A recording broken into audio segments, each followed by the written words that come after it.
Oke, Hmm. kalau bulan Oh ya, Juni itu gimana sih sebenarnya oke. IHSG? Emang bulan Juni ini yang tahun ini agak istilahnya agak kusut ya, karena nanti seperti kita tahu tanggal 10 Juni itu ada rencana keluar data inflasi Amerika. Kemarin begitu data inflasi Amerika tinggi, langsung marketnya panas dingin kan. Karena kalau misalnya data inflasi dia tinggi, potensi untuk kenaikan bunga itu semakin jelas, semakin confirm gitu kenaikan suku bunga. Apalagi nanti tanggal 16 ada Fed meeting. Fed meeting itu ada chances untuk kenaikan suku bunga, ada opsi sampai 0,75. Walaupun konsensus adalah 0,5. Tapi kan tetaplah namanya kenaikan suku bunga yang apalagi di Amerika itu selalu bikin market di emerging market seperti Indonesia itu uh, agak koreksi gitu, koreksinya juga lumayan lumayan jauh. Nah itu yang harus kita antisipasi. Tapi mungkin pas turun-turun itu untuk selektif stok yang sekarang misalnya lagi hot, mungkin kayak banking, batu bara. Kalau misalnya ada koreksi-koreksi, mungkin bisa kita manfaatin untuk bottom fishing ya nantinya ya. Cuman nanti kita lihat juga teknikalnya koreksinya misalnya sampai terjadi kenaikan suku bunga nantinya. Kira-kira indeks Indonesia ini akan terkoreksi sampai seberapa jauh? Apakah dia tetap akan bertahan di MA 200 atau akan turun ke bawah? Nah, itu yang kita baru cari nih saham-saham yang akan kita beli nantinya. Itu yang mesti kita siasatin sih nantinya. Mungkin nggak semua turun itu jelek, tapi turun itu kan justru kesempatan kita untuk cari barang murah ya, yang bagus gitu, yang istilah masih strong secara fundamental maupun secara story dan sentimennya masih positif kayak sekarang ini. Betul banget, apalagi kalau buat investor long term, kalau lagi koreksi itu buat mencari Iya, saham-saham yang murah dan bagus juga iya benar. fundamentalnya bagus ya. Ya, nah ini juga tapi kalau kita cerita soal FOMC di bulan Juni dan memang ya kalau memang Bank Sentral Amerika Iya. menaikkan suku bunga acuannya. Nah, seberapa besar ini berefek nih terhadap market domestik Lumayan, kita? karena kan begitu dia ada kenaikan suku bunga naik, nah biasanya dana-dana asing ini yang akan lari atau akan balik ke negara asal karena menurut mereka di sana lebih menarik ya untuk sementara. Nah, entar kejadiannya kayak kemarin yang bulan lalu ya, yang begitu ada Fed meeting, asingnya net sell tiap hari. Nah, itu yang berpotensi terjadi kayak gitu. Nah, entar biasanya kalau asing udah jualan, asing itu jualan jarang sekali cuma 1 hari. Biasanya dia akan jualan beberapa hari. Nah, pas jualan itu yang angkanya biasa cukup masif, itu kan pasti banyak kan blue chip yang dijual. Nah, itu yang akan bikin market itu terkoreksi lumayan tajam karena big cap-nya turun, automatically IHSG turun. IHSG turun begitu sentuh titik-titik support yang penting, begitu misalnya dia turun di bawah itu, lokalnya kan jualan, retail kita jualan. Nah, itu yang bikin market itu biasanya impact-nya cukup lumayan sih, biasanya. Kayak gitu. Sih kalau dilihat secara teknikal nih Hmm. IHSG, level-level berapa sih sebenarnya harus dijaga ketika nantinya Bank Sentral Amerika Serikat itu menaikkan suku bunga acuan Nah, ini mereka? kalau kita lihat kan sebenarnya indeks itu masih potensi sih untuk ngetes ke 7350. Di sana kan memang support masih yang terdekat 7000 ya. Kalau 7000-nya masih bertahan dan belum ada koreksi, kita punya dua skenario seperti biasa. Kayak kita trading juga ada trading plan. Ya trading plan kalau kita cuan kita mau exit di berapa, kalau kita rugi kita jaga stop loss di mana. Seperti juga IHSG kita juga punya bullish and bearish ya. Kalau misalnya bullish dia bertahan di atas 7000 masih membuka chances untuk ngetes ke support ke resist berikutnya di 7350. Tapi kalau misalnya terjadi koreksi terus dia nggak kuat, terus dia misalnya di bawah 7000, nah itu akan berpotensi koreksi ke arah yang kemarin tuh 6450. 6450 ini kelihatannya levelnya cukup penting ya, karena itu kelihatannya ada di MA 200 juga ya. Nah, kalau misalnya dia koreksi tapi masih bertahan di 6450 masih masih oke sih, masih potensi balik lagi sih. Tapi yang kita khawatirkan jika dia di bawah itu. Nah, kalau sampai di bawah 6450 ini yang agak agak orang khawatir gitu, takutnya dia akan ngetes ke level-level berikut juga. Nah, itu yang nanti kita mesti lihat lagi sih, nanti kira-kira composite-nya akan bertahan di berapa sih? Kan kita belum tahu nih, mungkin ternyata misalnya surprise kagak jadi naikin suku bunga. Nah, itu skenario berubah lagi tuh. Which is ya chances untuk nggak naik tuh kecil sih. Tapi ya kalaupun misalnya naik ternyata hanya 0,25, berarti kan itu di bawah perkiraan pasar. Itu juga akan membuat market kebalikan malah naik. Karena biasanya kalau kita prepare udah siap-siap yang jelek-jelek, umumnya terjadinya malah kebalikannya, malah bagus gitu kan. Nah, itu sih ya 450 yang harus kita jaga. Tapi kalau ekspektasi Cirita sendiri, berapa basis point nih kira-kira The Fed mau naikin suku Kemungkinan bunga acuannya? 0,5 ya, seperti konsensus ya. 0,5 ya turun mungkin ya oke lah. Kalau sampai yang saya khawatirkan kalau naiknya sampai 0,75, which is sih kemungkinan agak kecil ya. Cuman kalau sampai itu terjadi, ini turunnya bisa lebih tinggi daripada perkiraan sih. Mudah-mudahan nggak banyak. Oke. Nah, buat Besti Cuan nih yang mau bertanya sama Cirita, saya persilakan ada kolom Q&A, boleh ketik di sana pertanyaannya, nanti saya naikkan, nanti kita tanya jawab. Tapi saya mau tanya dulu, kalau misalnya suku bunga dinaikkan, normalisasi moneter juga dilakukan, Bank Sentral tentu juga akan diikuti juga oleh Bank Indonesia secara tidak langsung, cepat atau lambat ya, Ci. Nah, sektor-sektor apa sebenarnya yang dari kacamata defensif menahan katalis yang tersebut? pasti sih banking, karena itu kan indeks itu ditopang oleh perbankan ya, istilahnya banking is the biggest market cap, banking juga yang istilahnya dengan adanya kita kan berpotensi juga untuk masuk ke endemi. Begitu endemi, orang akan beraktivitas, akan ada transaksi bisnis, akan ada ekspansi lagi, akan ada pinjaman ke bank. Jadi bank juga akan mendapat istilahnya sentimen positif dari ekonomi recovery itu. Jadi pasti banking dulu. Banking itu apa? Biasanya 4, tapi 4 itu yang sekarang secara story, secara fundamental, secara teknikal juga masih menarik, ya Mandiri gitu. Mandiri dan pasti BRI juga itu juga sangat-sangat menarik ya. Tapi yang secara teknikal belum menunjukkan istilahnya ke indeks yang menarik atau belum menunjukkan chart yang menarik, BCA masih belum terlalu bagus ya untuk BCA. Jadi biasanya tuh Mandiri, BRI, BNI. Nah, mungkin kalau itu 3 itu naik, BCA itu bertrading ya. Kalau dia turun murah, kita bisa beli karena BCA itu biasanya juga pasti turun, ada yang beli, ada asing juga atau ada fund yang beli. Nah, itu juga akan membuat harga saham bank itu akan naik. Nah, setelah banking apa yang menarik? Pastinya dengan adanya shortage of energy itu masih mining, tapi mining sekarang lebih cenderung ke coal karena si India ini sekarang lagi kekurangan coal dan India itu membuka import coal pertama kali sejak tahun 2015.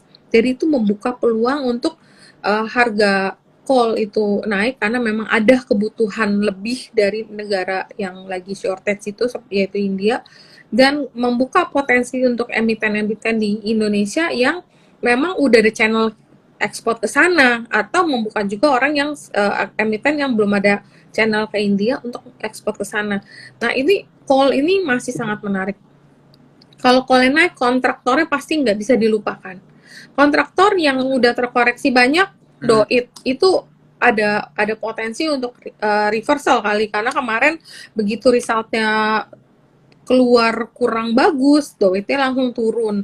Dan setelah turun gap down berapa lama ini mulai ada rebound, walaupun secara teknikal belum menunjukkan potensi untuk rebound yang kencang, tapi ini udah mulai ada reversal. Jadi coal, kemudian kontraktor batu baranya, coal itu biasa aku sukanya ya kalau yang pertama the biggest market cap ada Adaro, karena itu yang paling gede.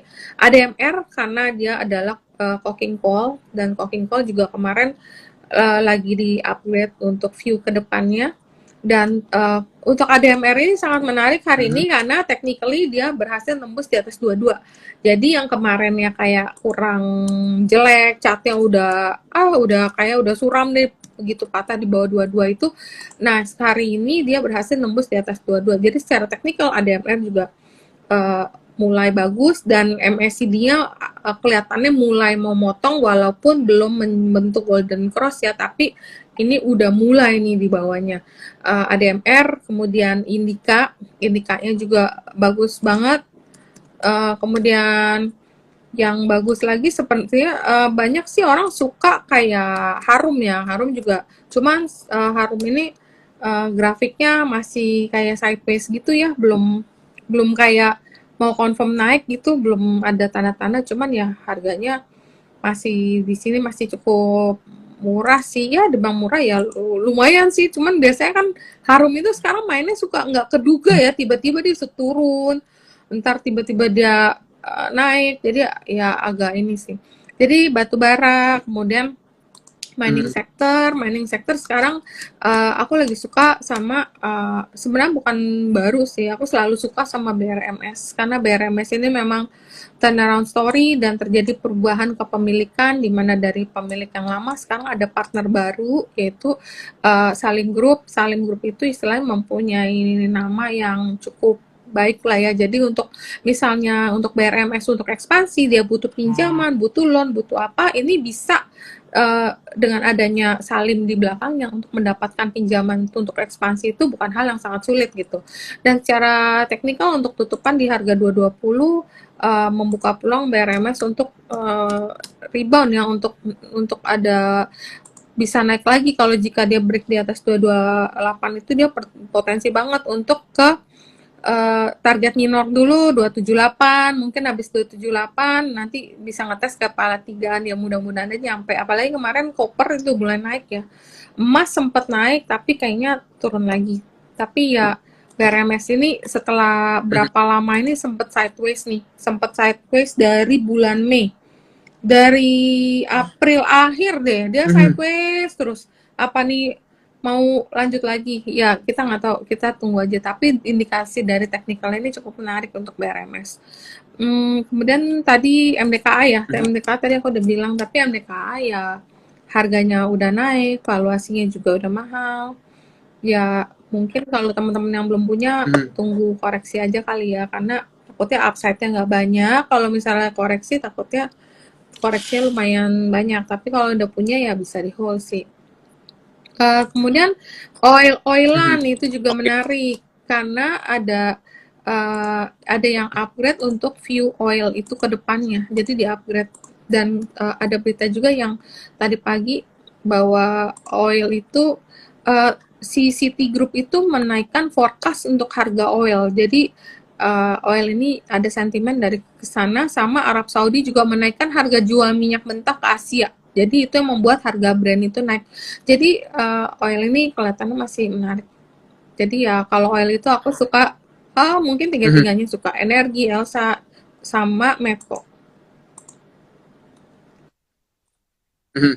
Oke. Nah, kita lihat Mm. BRMS dulu, Ci. Berarti level 278 yang sampai di tanggal 14 April itu jadi level Iya, resisten kuat ya, harus ditembus oleh dari iya, lupa iya. sama BRMS ya, Ci. Terus berita yang hari Mhm. ini juga menarik loh, BRMS yang katanya ada crossing dalam jumlah besar. Apakah si Salim itu akan nambah lagi nih lewat crossingan?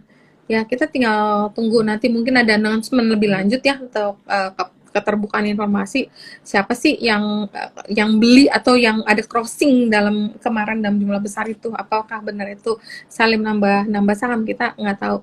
Sama ini kan dia buka pabrik baru, Mhm. jadi ini akan produksinya mungkin meningkat, Benar. itu juga menjadi katalis yang sangat menarik untuk BRMS. Mhm. Nah, Ci, Hmm, bicara oil nih hari ini kan energi. auto reject atas ya nih, ini menarik. Volumenya gede, terus tapi kalau kita lihat secara chart juga seperti Ya apa nih, energi ini Ci? hari ini ya, tunggu deh ini aku salah energi lagi energi. Energi yang di luar yang aku buka. Iya nih harusnya dia akan bikin ganti kepala nih energi nih. Energi. Nah, ini dia. Mm-mm. Oke. Nah, hari ini volumenya naiknya tinggi, harganya juga naik tinggi. Ini kelihatannya ini kapan sih nih high-nya? Eh, oh, dia udah lumayan sih. Tinggi banget loh ini. Wah, ini high-nya itu terakhir 292 bulan berapa? 2018. Nah, ini kalau misalnya dia naik lagi, ini mungkin akan ngetes ke next-nya ya. Coba kita lihat. Ini energi bagus banget sih emang. Secara ini juga sangat menarik. Technical, fundamental, story. Company-nya juga banyak. Kemarin ada berita juga dia menemukan lahan baru kan yang di ini. Nah, itu juga Iya menjadi benar. istilahnya menjadi katalis juga untuk ngeboost share price-nya. Mungkin kalau target minor ya mungkin yang terdekat sekitar 316 dulu kali ya. 316 kemudian ke 338. Secara teknikal supportnya 268 sih. Nah, tapi ya kita lihat nih memang Mhm. energi ini volumenya ini loh gila banget nih. Volumenya hari ini biasanya kalau dia naik dengan volumenya tinggi biasanya suka ngelanjut sih. Ini kelihatannya akan bikin level baru. Mhm. Mhm. Oke, nampaknya juga bakal bikin level baru karena hari Iya, ini volumenya iya, meledak banget ya, Ci. Sampai iya auto benar. ke level 29. Oke, jadi buat teman-teman mungkin bisa memperhatikan juga dan kembali lagi Benar, ya disclaimer on buat teman-teman juga kalau memang memperhatikan punya saham iya, ENRG nih. Kalau udah punya benar. ya Di, dijaga aja level supportnya 268 iya loh. level support buat EN. Nah, biasanya kalau udah tadi kita udah bahas BRMS, kita udah bahas energi. Nah, ada lagi yang satu lagi Bumi Resources. Ini juga menarik. Nah, cuman memang Nah, secara teknikal masih sideways oke. ya, Gibran ya masih masih bolak-balik di sini aja ya. Jadi belum buat teman-teman teknikal mungkin belum terlalu menarik kali ya dari angka-angka segini ya. Iya dan ya masih di Iya, angka segini-segini iya. saja dan Volume cenderung ya. sideways gitu. Lebih pilih volumenya gede Iya. dan liquid juga ya dan tadi yang udah disebutin sama kita juga energi Iya, juga cukup benar. menarik, cukup menarik nih. Nah buat teman-teman udah banyak banget yang bertanya, oke saya angkat satu-satu daripada saya di. Oke saya pilih satu. Hmm, oke ini saya ini dulu ya Ci. Nah ini kan yang nanya suku bunga naik, apakah saat investor merotasi sektor mana yang menarik? Karena kan kalau sekarang tuh kita lihat kayak Cirita tadi bilang komoditi, coal, terus oil, terus juga ya bisa saya bilang juga masih cukup menarik ya Ci karena Iya. freight rate-nya juga naik Yang gitu. mana? Sorry, Nah, sorry, tadi gimana tuh Ci? kepotong. Yang mana? Ini nih, kalau misalnya suku bunganya naik, apakah akan ada Oh, rotasi gitu, oh, rotasi oke. sektor? Untuk rotasi sektor, aku rasa ya masih kemarin waktu yang suku bunga yang kemarin naik itu sempat terjadi rotasi sektor. Kembali ke sektor yang defensif. Sektor defensif itu apa? Ya consumer staples, makanya sempat Unilever naik kenceng. Dan seperti juga hal saham-saham Puna juga pelan-pelan tanpa kita terlalu notice sebenarnya dia Sampurna udah naik. Waktu kemarin tuh aku sempat call buy itu masih di sekitar 900-an deh. Nah, sekarang Sampurna udah naiknya lumayan juga udah 1000 lebih loh. Jadi memang biasanya kalau marketnya terjadi penurunan indeks yang cukup masif, orang akan hiding di saham-saham yang lebih defensif. Saham defensif itu seperti consumer staples atau telco karena memang dianggap itu adalah kebutuhan gitu kan. Jadi mau gimana pun orang tetap akan perlu. Nah, makanya Sampurna sekarang udah di level 1160, naiknya juga udah cukup lumayan. Unilever juga kemarin udah sempet nyentuh 5000. Jadi mungkin bisa juga akan hiding di sektor ini. Tapi kelihatannya rata-rata sih saham consumer udah naik. Mungkin bisa juga hiding di telco. Telco itu ya apa?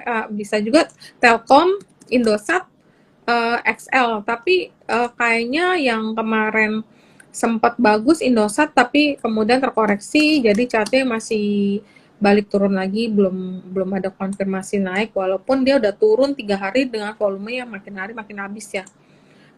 bisa bisa ngumpet di sektor-sektor itu. Dan Mhm. mungkin kalau teman-teman retail biasanya suka sekali sama Friend.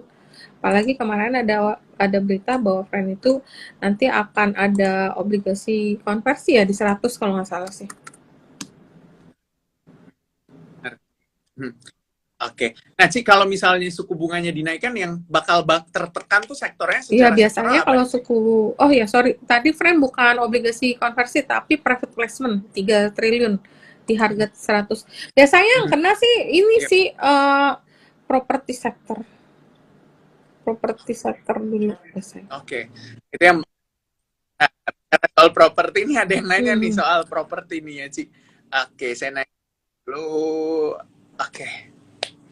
Ini dia. Bu Rita, untuk properti gimana ya? Ya, Sepertinya mulai menggeliat, ASRI mulai diakumulasi, PKR asing juga mulai masuk. ya Gimana memang nih view-nya? properti itu karena memang yang paling ketinggalan, yang masih murah istilahnya, dan biasanya kalau komoditi naik, komoditi boom, biasanya nanti akan diikutin properti boom. Walaupun properti ini untuk saat ini karena inflasi kita tinggi, ini akan menjadi ya menjadi istilahnya PR juga nih. Inflasinya tinggi. Nanti karena Amerika naikin suku bunga, kita juga kan BI kemungkinan akan ikut juga suku bunga dinaikin. Nah, kemudian purchasing power dengan barang-barang yang inflasi tinggi, kita punya daya beli ini bisa apa enggak? Mungkin properti yang banyak main di harga rumah yang di bawah ya, sebenarnya yang main istilahnya di 2 bio ke bawah sih biasanya itu yang lebih diuntungkan karena daya beli kita ini masih akan sulit dengan adanya kemarin habis COVID terus sekarang ekonomi reopen tapi inflasinya gila-gilaan. Nah, kalau inflasi gila-gilaan berarti kan barang yang kita beli hari-hari yang misalnya kita beli samponya harganya cuma 1.000 misalnya kemarin ya karena semua input cost-nya naik, akhirnya Unilever naikin harga. Nah, naikin harga kita belinya kemarin 1.000, sekarang 1.200, naik 20%. Makanan kita yang kemarin misalnya Hokbennya bisa dapat 60.000, sekarang naik dikit. Nah, berarti kan daya beli kita ini akan kena dampaknya juga. Tapi untuk properti sebenarnya aku suka nih, cuman adanya beberapa faktor-faktor tadi ini mungkin lebih baik buat orang yang bisa nge-hold untuk jangka panjang. Karena untuk jangka pendek takutnya ya Mhm. trading ya, karena kan kemarin memang udah turun, terus udah nggak ada yang murah istilahnya kan kalau yang lain kan udah pada naik. Properti dong yang belum belum naik kan, makanya terjadi sedikit perputaran dan biasanya itu cuma trading aja. Jangka pendek naik terus turun lagi kayak CTRA Mhm. sempat naik ke 1.000 turun lagi. Uh, ya kak biasanya kalau properti jalan memang aku suka kayak Asri yang high beta, Asri, MDLN itu high beta.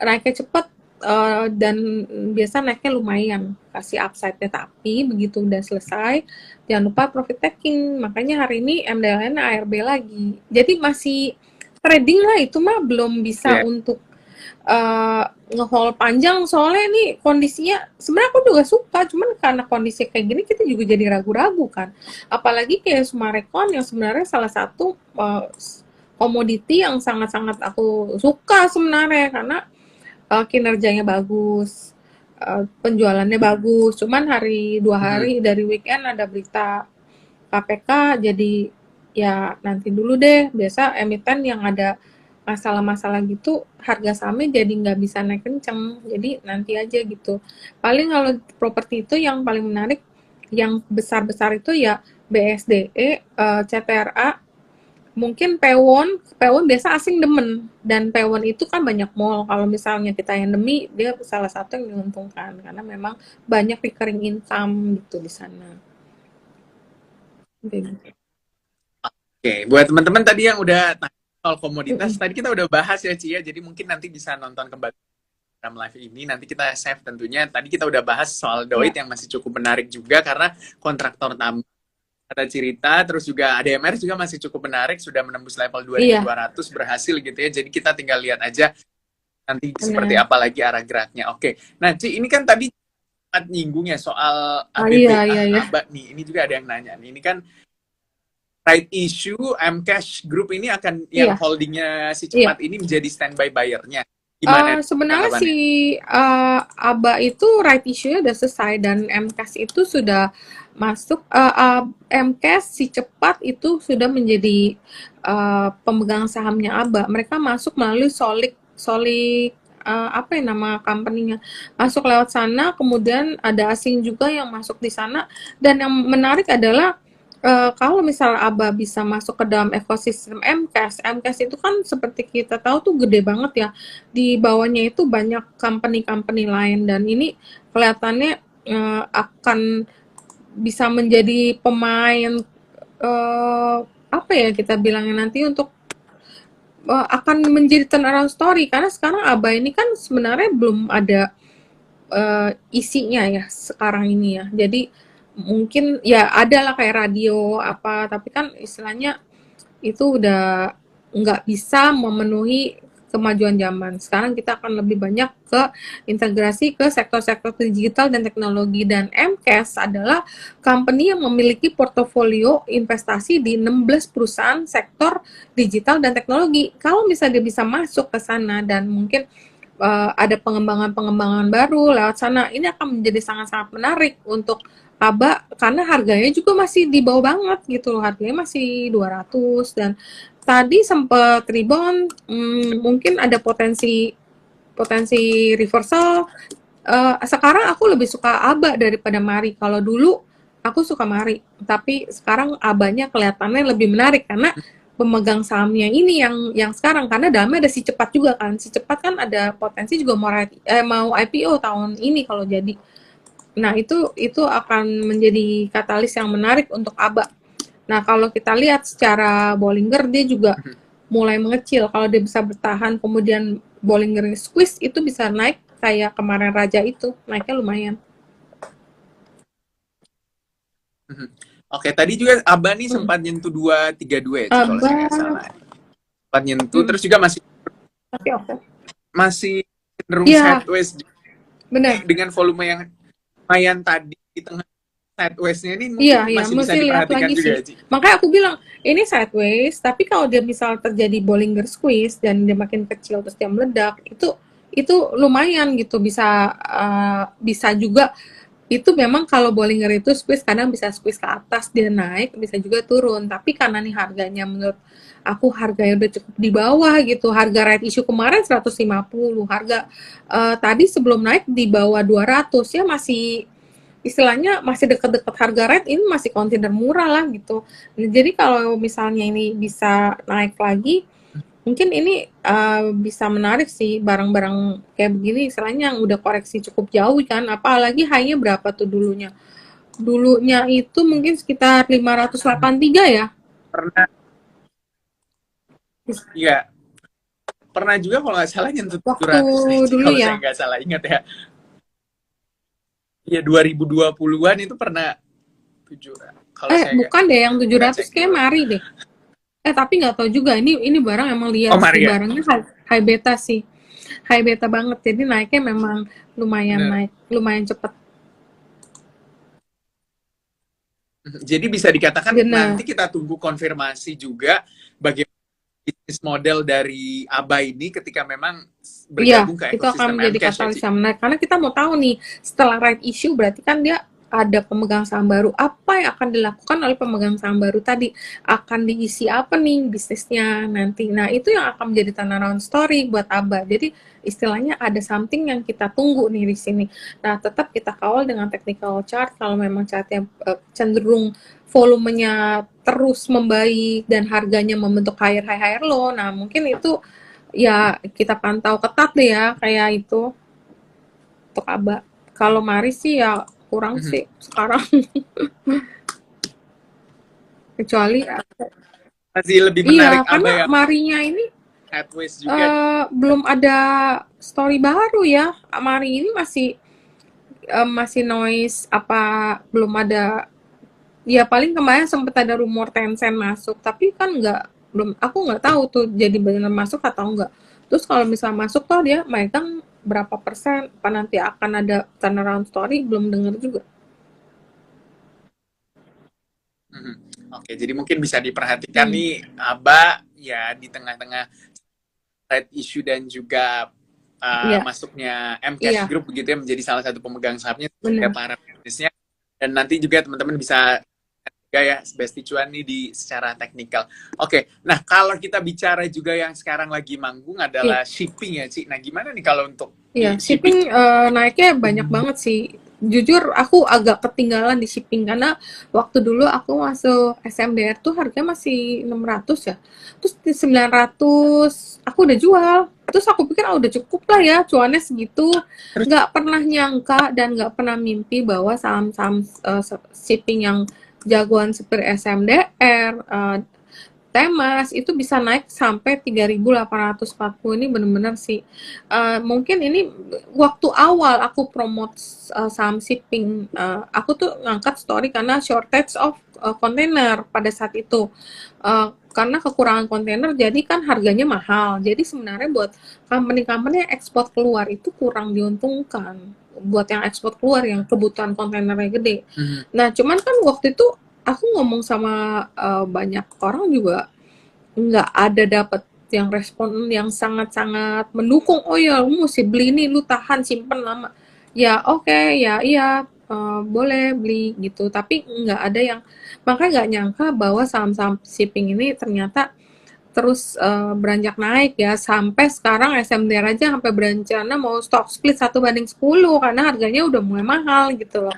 Tapi kalau buat saya sih karena harganya udah naik, mungkin ya kita cari peluang di sektor yang belum naik atau sektor yang masih ketinggalan. Biasa upside buat kita itu lebih banyak ya, karena kan istilahnya under on biasanya kalau barang yang belum naik ini orang nggak punya, yang punya nggak banyak, jadi atau mungkin udah banyak yang udah jualan, makanya harganya turun banyak dan tidak naik. Nah, kita cari yang kayak gitu. Ya, makanya sebenarnya yang belum naik tuh sektor properti dan konstruksi. Cuman kapan geraknya kita belum tahu. Benar. Dua itu, dua. Mhm. Jadi kalau punya apa ya money management yang baik, Iya, dicicil-cicil beli gitu pada saat lagi koreksi iya, dan pasti sabar, pasti utamanya sabar lama. ya, bukan Oh, pasti dapat gitu ya, iya, tapi ya kita nggak tahu juga kapan iya. akan boomnya gitu ya Nih kayak sektor konstruksi, properti. Wika udah di bawah ya. Was kita udah pasti di bawah banget ya kan. Nah, tapi yang di bawah ini yang justru saya tuh seneng kalau bisa yang belum naik. Karena cuman ya kadang lama, kadang kecepetan, jadi nunggunya lama, begitu naik dikit kita nggak sabar terus kita jual. Nah, tapi properti konstruksi adalah dalam satu sektor namanya IDX Prop. Tapi mungkin yang menjadi katalis kenaikan saham-saham itu apakah akan terjadinya karena pembangunan IKN. Nah, itu mungkin nanti katalisnya dari pembangunan IKN yang akan nanti menjadi katalis Mhm. untuk saham-saham itu kayak properti konstruksi itu jalan. Mhm.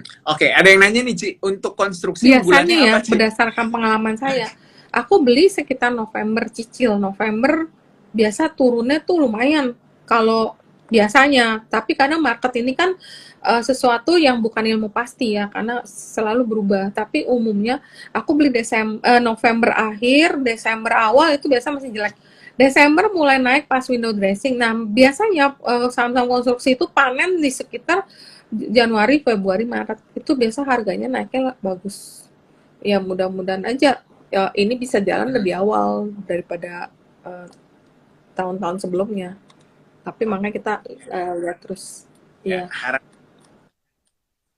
Nah, kalau kenaikan suku bunga acuan pasti juga berdampak Iya. pada ya perbankan ya. Tapi kan itu kalau perbankan sendiri. Nah, gimana nih dengan Bank Mini yang ya bisa dikatakan punya story tahun lalu dan 2000 ya 2021 dan 2020 akhir itu story-nya bergerak ke Iya. arah bank digital. Sekarang kan mulai gitu ya Iya tentang benar. kinerjanya Pembuktiannya. terus juga Mm-mm. soal Iya, untuk bank digital karena dia masih di sektor digital, kan tahun ini kan story-nya kenaikan suku bunga. Kenaikan suku bunga The Fed, kenaikan suku bunga eh, Indonesia itu akan kurang bagus untuk sektor yang digital. Karena digital itu dianggap masih burning money, ngebakar duit dengan suku bunga naik berarti cost dia itu untuk burning money itu naik, walaupun nggak semuanya burning money, tapi kayak diasumsikan kenapa setiap suku bunga naik saham digital selalu turun, ya karena diasumsikan digital tuh suka ngebakar uang. Nah, untuk bank digital, bank mini, sebenarnya untuk bank-bank yang punya katalis akan ada partner baru itu masih masih bisa lah, tapi mungkin tradingnya, karena kalau misalnya kita nge-hold lama terus ternyata nanti Fed naikin suku bunga lagi, nanti ada tekanan lagi kayak gitu. Nah, kemarin itu yang sempat naik ya Amar, karena kan udah ada investor baru yang masuk untuk Amar, makanya harganya sekarang juga kemarin sempat naik sih ya lumayan, tapi sekarang coba aku lihat ya, aku belum masuk lagi soalnya Amar. Oh, udah mulai turun lagi, udah 330.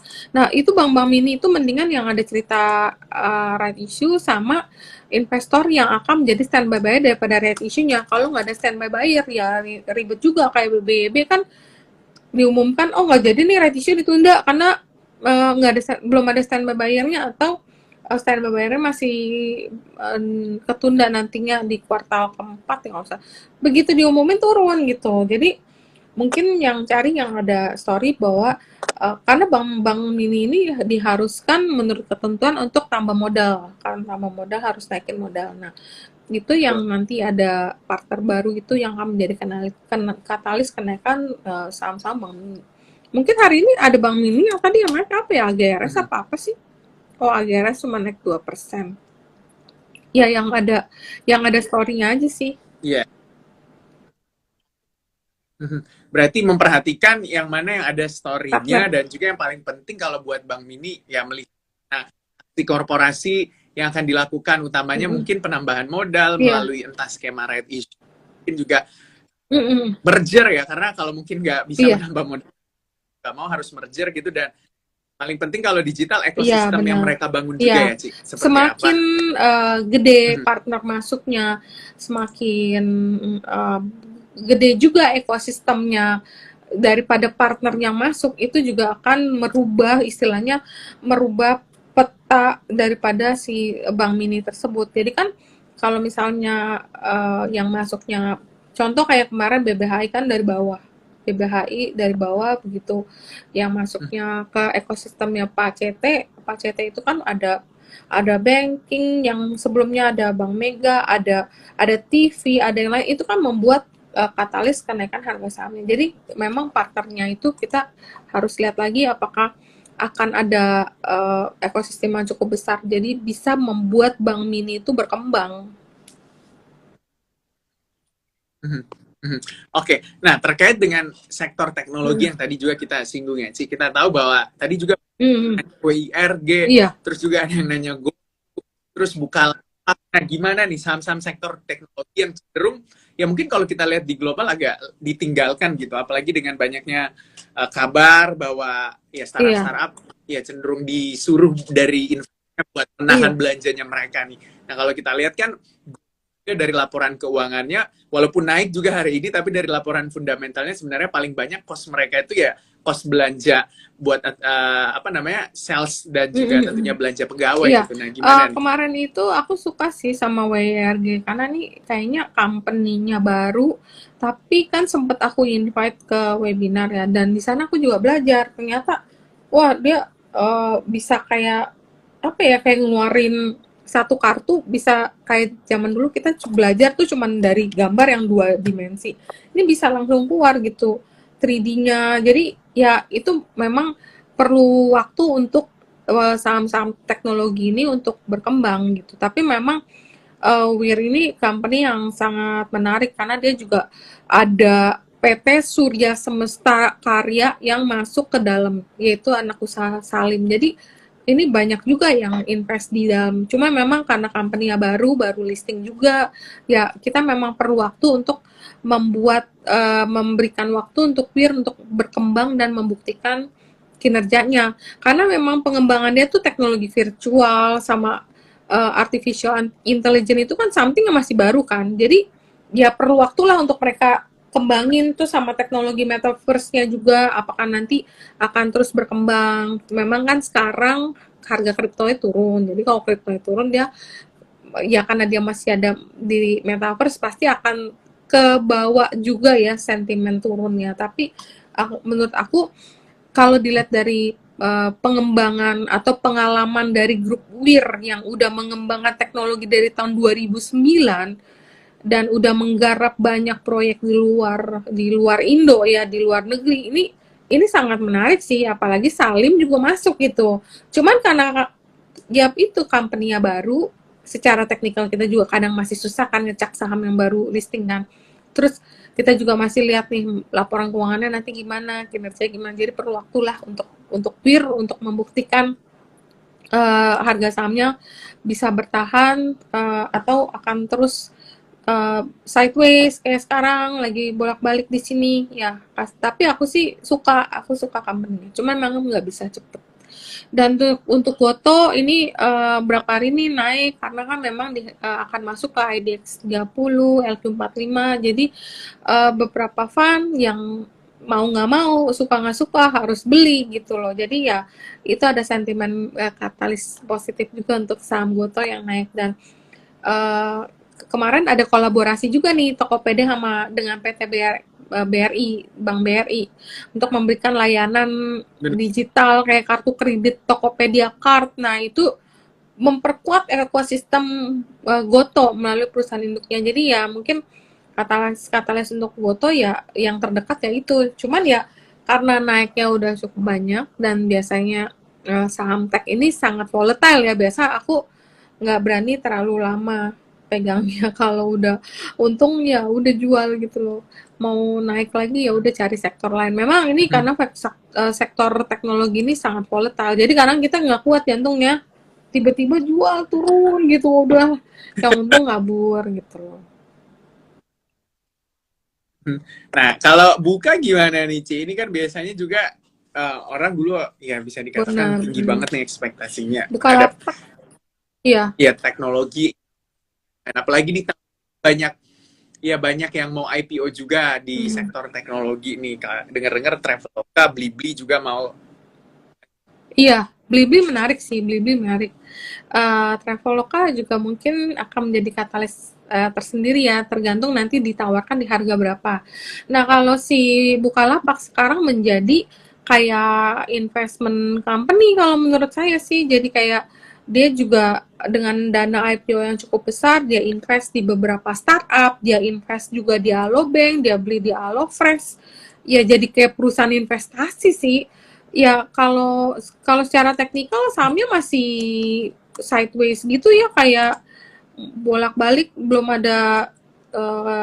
ada hal yang menarik untuk kita beli kalau untuk yang trading. Tapi kalau untuk simpen pun biasanya kalau harga 240 kayak penutupan hari ini bukan harga yang cukup menarik untuk kita beli. Biasanya kalau mau beli di bawah 250 atau 250 kalau misalnya teman-teman yang buy on weakness. Kalau ini kayak nanggung gitu loh harganya, nggak kurang tinggi gitu loh, masa kurang murah. Tapi kalau kita mau beli buat trading pun teknikalnya belum ada tanda-tanda mau naik kencang gitu. Jadi ya mendingan main yang lain, mendingan sekalian main Goto sekalian, masih bisa nyopet-nyopet kan kalau misalnya istilahnya kamu trading kan. Ini ada pertanyaan lagi nih, Ci. Bagaimana dengan TM dan juga Inco terkait dengan Elon Musk yang mau berkunjung gitu ke Indonesia, dan juga presiden kita udah berkunjung ke sana nih. Mungkin juga berkaca sama industri EV dan juga industri EV baterai nih yang kedepannya juga mungkin ya akan dikembangkan dan demand-nya juga masih cukup menarik sebenarnya, utamanya. Tadi apa EV. Inco sama ANTAM. Oke. Ya, kalau Inco itu teknikalnya jadi kurang bagus loh terakhir ini. Inco itu entah kenapa teknikalnya kelihatannya agak kayak nih ya, kalau kita lihat ya. Dia tuh habis koreksi, memang kemarin harga nikel sempat berapa lama itu kan sempat turun kan. Nah, habis turun itu baru mulai kemarin sempat rebound 5%, tapi hari ini aku belum lihat sih. Nah, itu setelah naik dia turun membentuk kayak kayak apa ya? Turun terus. Jadi harganya turun, volumenya juga lumayan. Nah, kemarin dong sempat naik. Jadi kayaknya secara teknikal infonya belum menarik. Tapi kalau misalnya ada koreksi mungkin sekitar di bawah 7.000 kayaknya ya kalau buat yang mungkin nggak 7.000 dulu kali, 7.450 dulu kali. Tapi teknikalnya kurang bagus sih buat info. Antam Antam aku masih suka karena buat aku Antam itu belum naik. Nah, kemarin kan aku sempat call Timah, dan Timah itu udah 2.000 nih, udah achieve target 2.000, udah istilahnya udah panen deh ya. Nah, Antam ini belum naik banyak, jadi Ya, mau naik terus turun lagi. Nah, ini kita masih nunggu ya. Kalau buat trading juga harganya juga belum terlalu menarik sih kalau Antam dua ini. Masih tunggu hmm, ya tunggu harga komoditasnya kali. walaupun masih konfirmasi juga soal Hmm. industrinya seperti apa juga ke depan terkait pengembangan Iya, EV benar-benar ya, Ci, masih ya. tunggulah kepastian dari Elon Musk, apakah benar-benar Elon Musk akan invest nih. Nah, kalau benar sampai masuk, nah itu mungkin beda cerita, karena kalau misalnya jadi masuk kan berarti uh, katalisnya itu sentimen, sentimen jangka pendek. Jadi, wah ini ada prospek bagus dalam jangka panjang. Jadi sentimennya jangka pendek. Jadi kita masih nunggu sih kalau kayak gini. Dari segi kita juga nunggu harga nikelnya, apa harga nikelnya akan terus membaik. Nah ini masih tunggu kepastian lah. Harganya masih nanggung-nanggung semua. Teknikalnya memang kurang menarik sih kalau untuk infonya sih, karena dia lower high. Hmm. Oke, Ci, kalau kita lihat sebenarnya juga yang lagi musim bagi-bagi dividen ini kan kalau kita lihat Iya PTBA bener, hari ini aku lagi ya liatin koreksi tuh. ya Heeh. kalau kita lihat. Iya, udah lagi lihat nih Bener-bener. sebenarnya PTBA nih. Gimana tuh dengan emiten-emiten yang bagi dividen tapi ternyata bisa Iya, iya, dikatakan iya. dividen trap nih. PTBA ini 2 hari ya terkoreksi. Kemarin ARB hari ini sempet pagi, Benar. kalau nggak salah ya pagi sempet ARB ya. Walaupun akhirnya sempat naik lagi. Ini tutupan nggak ARB sih kayaknya ya.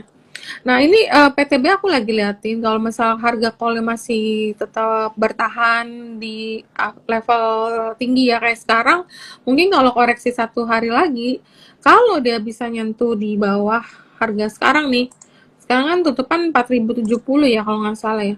Kalau misalnya turun lagi kayak aku pengen masuk deh, tapi mungkin buat trading aja ya. Kalau naik uh, manfaatkan untuk profit taking sih, ya trading lah kan 4.000-an kan kalau misalnya naik. Nah kalau Pegas mesti hati-hati, kayaknya besok itu ex dividend, benar nggak? Hari tanggal 7 kan, besok ex dividend. Mhm. Nah hari ini Benar. kum aja dia turun gitu loh, kum aja Ya. turun, berarti besok jangan kaget kalau misalnya Pegas itu mendadak turun, karena memang ex dividend. Memang kalau dilihat dari teknikal udah berapa hari ini Pegasnya mulai kelihatan apa kayak kurang tenaga ya Pegasnya ya berapa hari ini. Mungkin Mhm. ya Mhm. mesti hati-hati Oke, nih kalau yang punya, jangan kaget besok ada ex dividend. Iya nih. mhm. Benar-benar harus MACD-nya diwaspadai. juga mulai motong loh, Benar-benar. mau cross ke bawah MACD-nya. Ya mudah-mudahan nggak turun banyak ya. Oke, Ci, ini yang nanya, ada juga yang nanya masih terkait gas juga. Ini kan harga Benar. natural gas itu naik ya. Kalau buat Buat apa? gimana nih? Oh, nah ESA, kalau Surya ESA Eka agak tricky ESA. nih. Natural gas itu naik, tapi harga amonianya itu sebenarnya turun. Natural gas itu naik 9% per report dari temen yang kita bikin hari ini. Natural gas naik 9,15%, sedangkan harga amonia sendiri terkoreksi minus 0,31%. Jadi sebenarnya buat ESA, input cost-nya naik, output cost-nya dia itu turun. Jadi buat aku kurang menarik ya ESA, karena juga naiknya juga udah cukup banyak.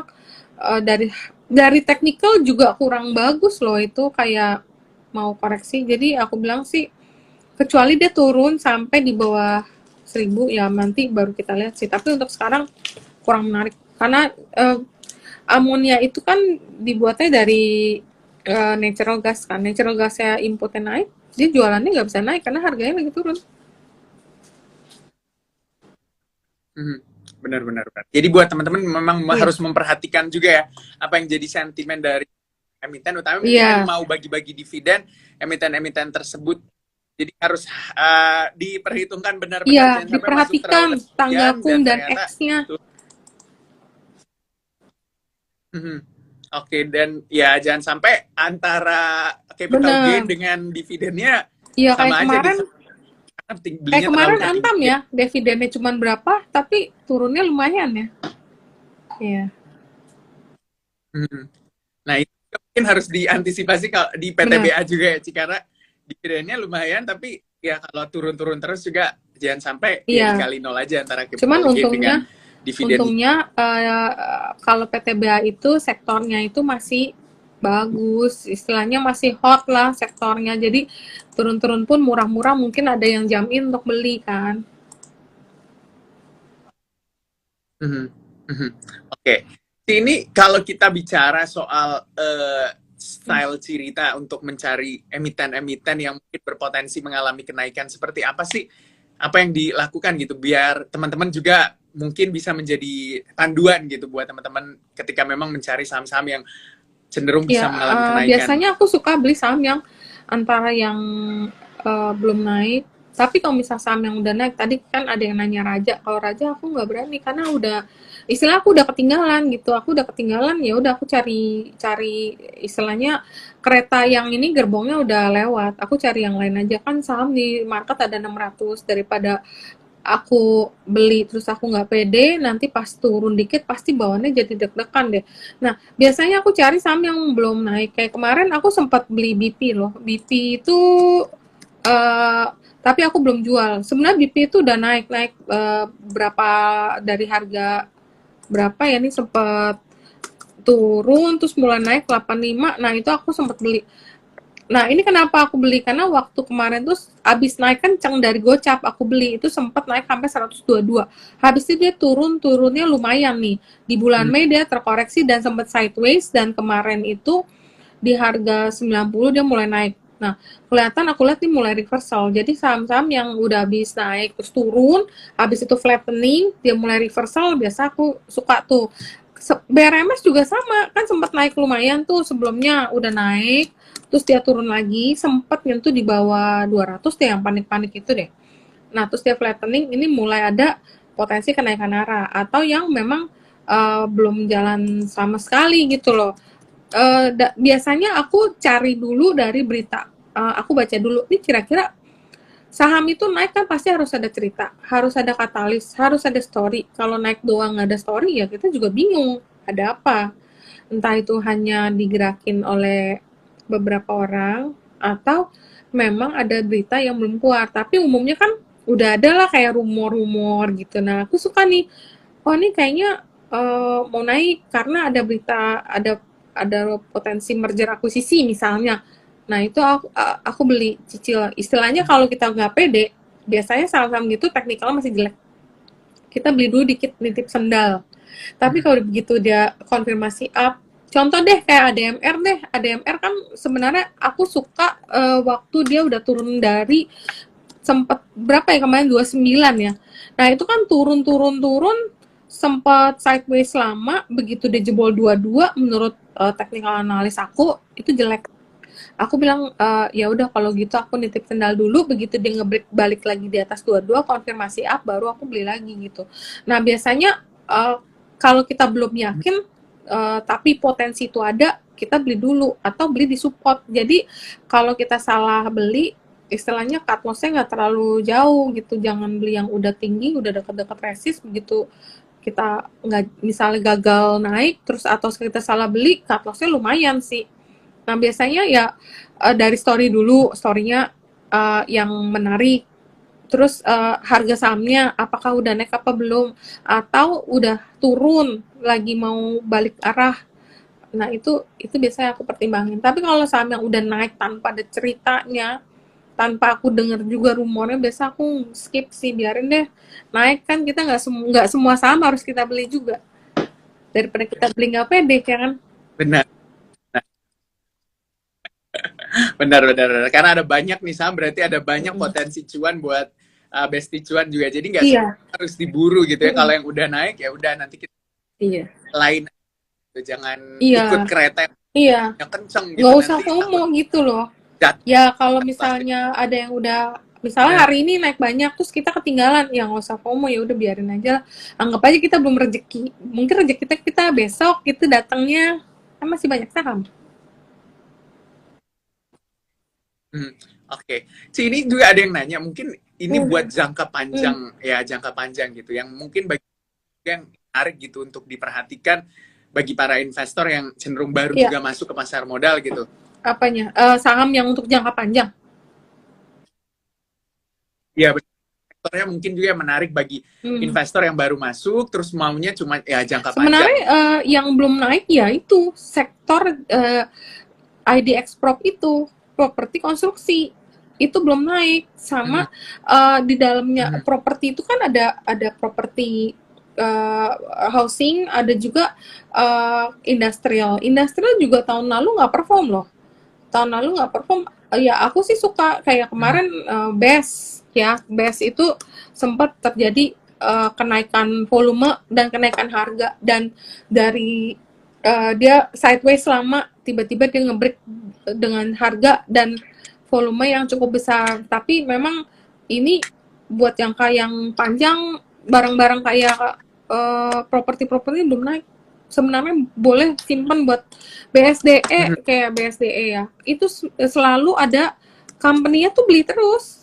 Company beli terus, pemegang sahamnya beli terus, berarti kan ada hmm. smart money in. Cuman mesti pegang agak panjang, dan kalau mau beli sebenarnya di bawah 1000 is a good timing to buy. Tapi kemarin low-nya itu sekitar 900 atau 880. Jadi kalau teman-teman yang mau beli buat nyimpen, aku bilang sih boleh sih beli properti, saham-saham properti, karena apalagi nanti ekonomi Hmm, kita mau reopen, hmm. mau jadi endemi, berarti kan mall buka semua. Kalau mall buka, mereka kan juga banyak recurring income, kayak biasanya juga ada beberapa mall, dan kalau kecuali Summarecon ya, karena lagi ada masalah, lebih baik kita nggak usah dulu deh. Company-company yang biasa ada masalah itu cenderung naiknya itu berat karena ada overhang. Tapi kalau kita misalnya lagi kurang beruntung, tiba-tiba ada pemegang saham yang nggak happy jualan, nanti kitanya malah pusing kena ARB. Jadi mungkin BSDE, CTRA, nah itu properti-properti itu banyak di Outer Java juga. Jadi kalau misalnya Pak Jokowi jadi menjalankan proyek ibu kota negara baru, ya itu menjadi katalis juga kan buat mereka kan. Karena kan memang banyak proyek di luar sana gitu, di luar Hmm. Jawa. Oke, itu dia tentunya nggak ada satu Iya, jam kita berbincang dengan Cirita, tentunya itu iya. banyak Oh iya, insight yang sudah kita tambahan, dapatkan sekali lagi. tambahan kalau Besti Cuan. propertinya jalan, Boleh. konstruksi properti semen biasanya 3 itu. Oke, properti konstruksi semen ini Ya, ya kalau seiring sejalan lah kalau mereka mm, sekali jalan. Oke, kembali lagi buat teman-teman juga iya tentunya benar. disclaimer on apa yang udah kita cerita di malam hari. Kembali lagi semua keputusan berada di Iya, tangan Besti Cuan mau beli iya, atau sell tentunya ya. Cirita, terima kasih untuk hari iya. ini. Nggak kerasa udah 1 jam Ngobrolnya udah bincang-bincang kayak kita. di coffee shop ya, kita lagi ngobrol-ngobrol panjang banget, nggak kerasa.